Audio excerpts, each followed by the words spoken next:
Hello everyone, this is Simran here. So last class में हमने revision questions discuss किए थे जो कि वैदिक एज के रिगार्डिंग थे, जिसमें अर्ली एंड लेटर वैदिक के बोथ क्वेश्चंस थे, दोनों के प्रीवियस ईयर बेस्ड। आज हम उसी के सॉल्यूशंस देखेंगे। होप्स आप सभी ने आंसर्स कमेंट्स में बताए होंगे।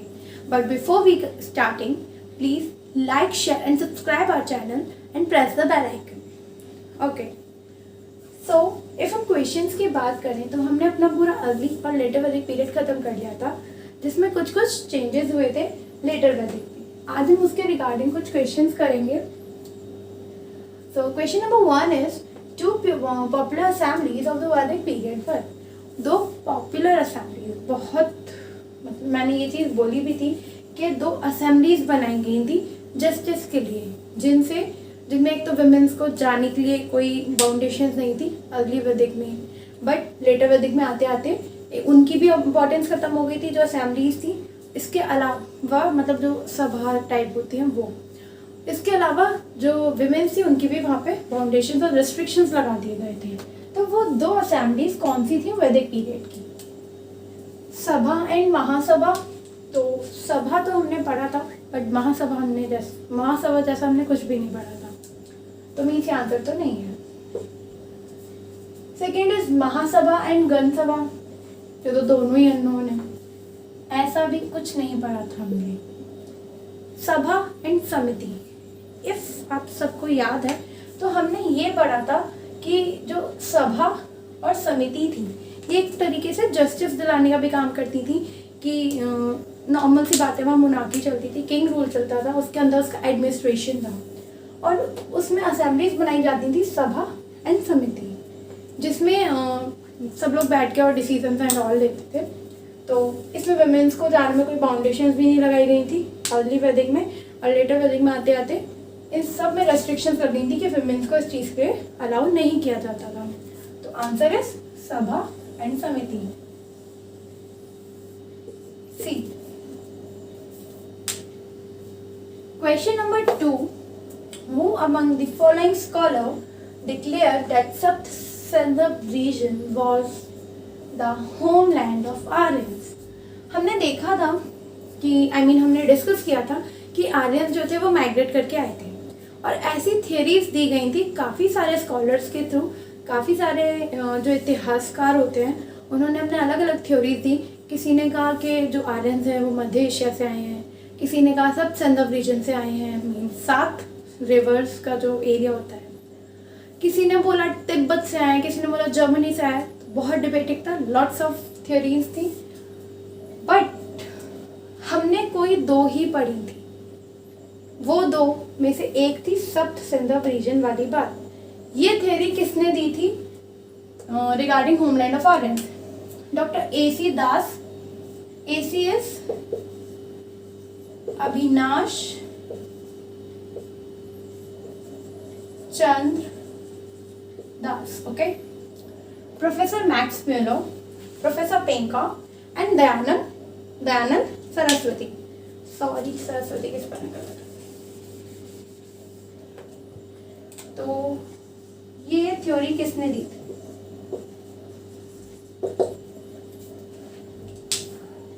Answer is a, first he answer है अविनाश चंद्र दास। इन्होंने ही इंडियन थ्योरी दी थी। इन्होंने ही कहा था कि आर्यन सब सिंध रीजन से आया है। 7 सिंधुओं की जो मतलब 7 सिंधु मीन्स रिवर, तो 7 रिवरों का जो समूह उसके आसपास ही आर्यन रहते थे, ऐसा इन्होंने ही बोला था। इसके अलावा अगर हम मैक्स मिलर की बात करें तो answer is a. Max Miller की बात करें तो इन्होंने बोला था कि ये सेंट्रल एशिया से आए हैं। दयानंद सरस्वती ने बोला प्रोफेसर पेंका जो थे इन्होंने कहा कि जो आर्यंस थे ये जर्मनी से आए थे, ऐसा प्रोफेसर पेंका ने बोला था।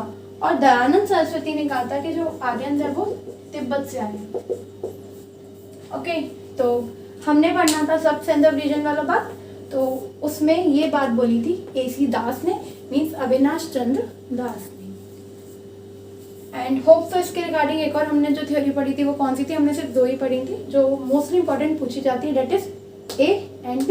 मैक्स मिलर ने कहा सेंट्रल एशिया से, जो कि जनरली माना ही ये जाता है। और एक अविनाश चंद्र दास जी की पढ़ी थी कि इन्होंने बोला था सब सेंट्रल रीजन से आए हैं, वो रिवर्स भी हमने डिस्कस की थी। Okay, so next question is match the following. ये कुछ वेद है और ये वो लोग हैं जो इन वेद को पढ़ते थे। Means the person who recite these Vedas are called this. Means ये जो ऋग्वेद वेद जिसने पढ़ा उसको क्या कहा जाता था, यजुर्वेद जिसने पढ़ा उसको क्या कहा जाता था, सामवेद जिसने पढ़ा उसे क्या पढ़ता था उसे क्या कहते थे, अदर वेद को पढ़ने वाला पर्सन क्या कहलाता था। तो ये आपको मैच करना था और ये भी हमने डिस्कस किया था। ऋग्वेद को पढ़ने वाला पर्सन था होत्री। मीन्स ए का 1, दिस एंड दिस, ये ऑप्शन तो गलत। यजुर्वेद को पढ़ने वाला पर्सन अध्वर्यु।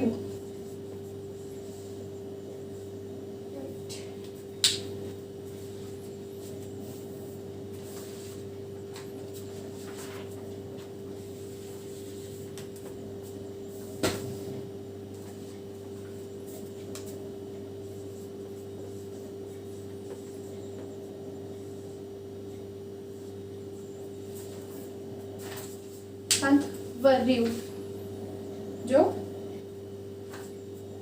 यजुर्वेद पढ़ता था। इसको उद्गाता भी कह सकते हैं। उद्गाता या उद्गात्री दोनों ही हो सकता है। ठीक है, होत्री तो बता ही दिया था और ये था ब्राह्मण।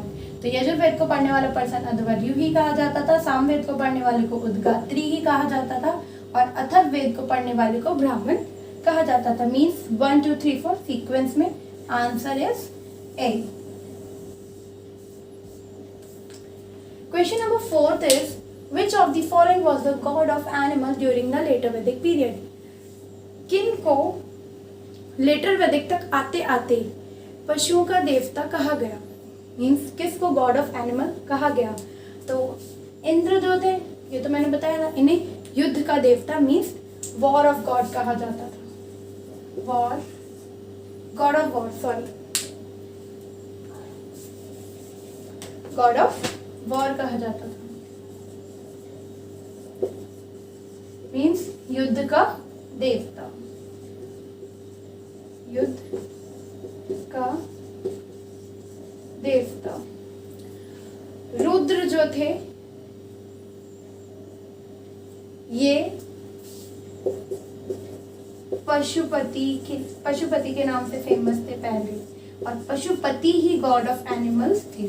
मीन्स पशुओं के देवता ही गॉड ऑफ एनिमल्स थे, God of animals.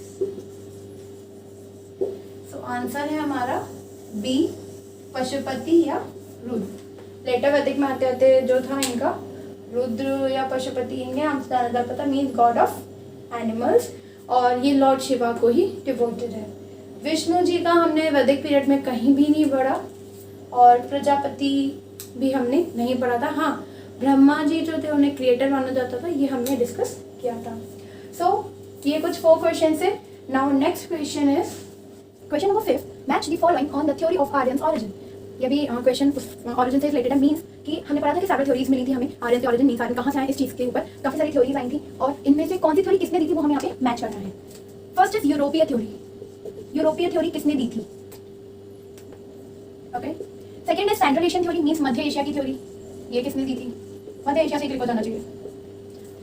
Third is Arctic region theory, means उत्तरी ध्रुव की थ्योरी किसने दी थी? मीन्स किसने कहा था कि जो आर्यन थे वो उत्तरी ध्रुव से आए थे। And fourth is Indian theory, that is भारतीय थ्योरी जो थी सप्त सिंधु रीजन वाली, मीन्स सप्त सिंधु प्रदेश, जो हमने अभी लास्ट 4 क्वेश्चन में भी डिस्कस किया था कि सप्त सिंधु वाली थ्योरी किसने दी है। सो इफ हम इसको मैच करें तो Arctic region, sorry central Asia, जो मध्य एशिया वाली थ्योरी थी वो दी थी मैक्स मिलर ने।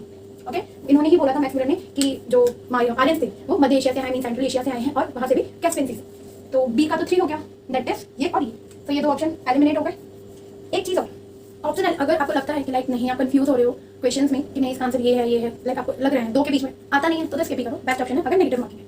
बट अगर आता है, लग रहा है कि नहीं या तो ये है या तो ये है, मीन्स आइदर और वाली कंडीशन है, उस केस में आप एलिमिनेशन लगाओ, 101% वर्क करता है। कि हमने ऐसा पढ़ा था तो पढ़ा ही नहीं था तो होगा कहाँ से। तो उस चीज़ को करते ना तो एलिमिनेशन वर्क करता है। अब इसमें भी अगर हम करें तो ये ऑप्शन तो अपने आप एलिमिनेट हो गए, क्योंकि ये थ्योरी और ये बी वाली थ्योरी और डी वाली थ्योरी हमने पढ़ी थी, हमने बाकी की थ्योरीज नहीं पढ़ी थी, बट हम आंसर करेक्ट लगा सकते हैं। किस बेसिस पे? क्योंकि हमने 2 थ्योरी तो पढ़ी थी ना, दैट इज मध्य एशिया की थ्योरी जो कि दी थी मैक्स मुलर ने, और इंडियन थ्योरी दी थी सप्तचंद्र वाली एसी दास ने, मींस अविनाश चंद्र दास ने। तो मींस डी का 1, तो यही है बस, ऑप्शन तो अपने आप ही बी हो गया।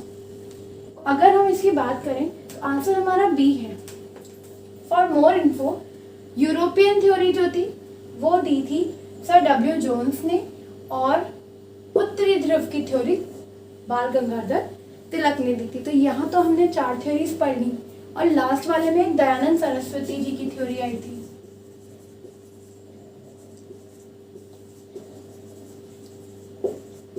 जिन्होंने क्या बोला था कि जो आर्यंस होते हैं, वो आर्यंस थे, वो तिब्बत से आए थे। तो एक थ्योरी ये भी हमने पढ़ ली, ओके। और एक थे प्रोफेसर पेंका,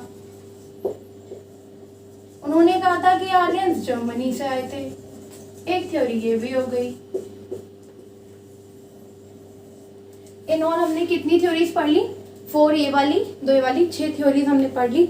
इसके अलावा बाहर की और थ्योरीज बहुत ही रेयर चांसेस है कि कोई आ जाए, वरना ये 6 थ्योरी सफिशिएंट है, क्वेश्चन इसमें से आ जाते हैं, ओके। मोस्टली तो यही 2 पूछी जाती है, बट अगर इस तरीके का कोई क्वेश्चन आ जाए तो वहाँ पे आपको और ऑप्शंस में प्रॉब्लम ना है, उसके लिए हमने और डिस्कस कर लिया है, okay. Now we are talking about question number 6। तो क्वेश्चन नंबर 6 है the staple food of Vedic Aryans law. Easy question है, हमने ये डिस्कस भी किया था जब हमने लेटर वैदिक और अर्ली वैदिक को डिस्कस किया था कि इनका स्टेपल फूड क्या है। नॉर्मल सी बात है, ये पैस्टोरल और नोमैडिक थे, चरवाहे थे, तो इनके पास क्या होते थे? एनिमल्स होते थे, ऑक्स, गोट, शीप, कैटल्स, ये सब। और ये सब हैं तो इन्हें मिल्क और उसके प्रोडक्ट्स आराम से मिल जाते थे। तो जब इन्हें मिल्क और उसके प्रोडक्ट इजीली मिल रहे हैं, क्योंकि इनके पास होते ही वही थे, एक तरह से ऑक्यूपेशन ही वही माना जाता था, क्योंकि लेटर वैदिक में आते आते एग्रीकल्चर जिनका मेन ऑक्यूपेशन हुआ था, उससे पहले नहीं था। तो कौन सा इसमें से ऑप्शन होना चाहिए? मिल्क एंड इट्स प्रोडक्ट्स, यही इनका स्टेपल फूड रहा है वैदिक एज में। So option is B. Question 7 is division of Vedic society into 4 classes is clearly mentioned in the. हमने 4 वर्ण सिस्टम पढ़ा था कि हमें 4 वर्ण मिले थे, जो कहाँ से मिले थे? वैदिक पीरियड से मिले थे।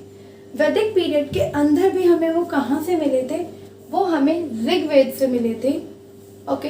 इफ मैं यहाँ पे ऑप्शंस में, अब यहाँ तो ये क्लियरली मेंशन है जैसा मैंने आपको बताया कि ऋग्वेद से मिले थे, तो मीन्स आंसर भी हो गया, दैट इज पुरुष शुक्ता ऑफ ऋग्वेद। बट इफ मैं यहाँ पे ऑप्शंस ये ना करके कुछ ऐसे दे दूं,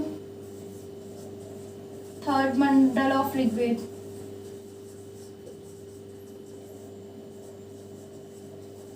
okay, third mandal of Rigveda, इसकी जगह दे दूं 10th मंडल, यहां दे दूं मैं 4th, 7th। इस केस में हमारे पास ऑप्शन नहीं है, क्योंकि सारे ही ऑप्शन में ऋग्वेद होगा। यहाँ तो हमें क्लियरली दिख गया ऋग्वेद था, बट अगर आपको मंडल्स दे दिए जाए कि किस में मिले थे, तो ये भी हमने डिस्कस किया था कि ऋग्वेद के अंदर 10 मंडल थे, जो कि वेद व्यास जी ने डिवीजन किया था, ओके। मीन्स वेद व्यास जी ने इसका डिवीजन किया था मंडल्स का। इन 10 में से भी अगर हम इसे 2 पार्ट में डिवाइड करें तो 2 से लेकर 7 तक जो थे ये ओल्ड थे, 1 and 10th ये न्यू थे। ये जो था क्लासिफिकेशन। अपार्ट फ्रॉम दैट हमने बोला था 2 बहुत इंपॉर्टेंट मंडल थे, एक था थर्ड, एक था 10th। ये वाला थर्ड वाला विश्वामित्र जी ने दिया था, दैट इज हमें यहाँ से गायत्री मंत्र मिला था। यहाँ से जो 10th मंडल था, यहाँ से हमें 4 वर्ण सिस्टम मिले थे, जो कि 10th मंडल था। और ये दिया था महासुप्तिय ने, जिस वजह से इस मंडल को मीन जिससे हमें 10th मंडल से जिससे हमें 4 वर्ण सिस्टम मिला था, इसको पुरुष सत्ता बोला जाता था, क्योंकि इसे महासुप्तिय ने दिया था। और यहाँ से ही हमें 4 वर्ण सिस्टम जो कि क्या थे? ब्राह्मण, क्षत्रिय, वैश्य एंड शूद्र, ओके। तो ये क्लियर हो गया ऑल, तो आंसर है बी। अभी हम जो एक्चुअली ऑप्शन है उन्हीं को ही मानेंगे, बट ऐसे चेंजेस होके आ सकते हैं, जरूरी नहीं ऑप्शन आपको इजी ही है। Okay, so our last question is the word satyameva jayate in the state emblems of India were taken from. सत्यमेव जयते जो था वो कहाँ से लिया गया था, ये भी हमने डिस्कस किया था कि सत्यमेव जयते जो स्टेट एम्बलेम्स में यूज होता है इंडिया के, वो कहाँ से मिला था। तो हमने एक छोटा सा टॉपिक लिया था उपनिषद का। मीन्स आंसर क्या है, उपनिषद। इसी के अंदर हमने डिस्कस किया था कि 108 जो थे, मीन्स 108 यहाँ पे उपनिषद थे टोटल, जिसमें से 12 ही प्रमाणित थे। 12 ही प्रमाणित 12 थे। उन 12 में से भी हमने सिर्फ 3 पढ़े थे, और उन 3 में से ही एक था सत्यमेव जयते। दैट इज सत्यमेव जयते जो था वो हमें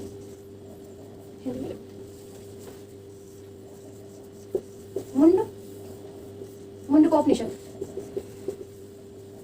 सत्यमेव जयते हमें मुंडकोपनिषद से मिला था। ओके, तो हम देखा था, हमने एक मुंडकोपनिषद पढ़ा था, एक मांडूकोपनिषद पढ़ा था और एक काठोपनिषद पढ़ा था। जिसमें से मुंडकोपनिषद से हमें सत्यमेव जयते मिला था, मांडूकोपनिषद से हमें सत्यम शिवम सुंदरम जो था वो मिला था, मतलब वहां से हमने वो लिया था, और यमराज और नचिकेता संवाद जो था वो हमने काठोपनिषद से लिया था। तो 3 इंपॉर्टेंट रहते हैं जनरली जिनसे क्वेश्चन अब तक बने हैं। सो सत्यमेव जयते टेकन फ्रॉम मुंडकोपनिषद ऑफ उपनिषद। तो दीज आर 8 क्वेश्चंस जो कि आपके प्रीवियस ईयर के बेस पे थे, जो मल्टीपल कुछ एग्जाम्स में पूछे गए थे और मुझे इंपॉर्टेंट भी लगे थे। यही क्वेश्चन मैंने पढ़ा क्योंकि इस तरह के क्वेश्चन लाइक आपको इजी से इजी और टिपिकल से टिपिकल क्वेश्चन देखने को इस तरीके से मिल जाता है। सो आपको ये क्लास कैसी लगी प्लीज कमेंट्स में बताइए, और for today that's all, thank you and please like share and subscribe our channel and press the bell icon.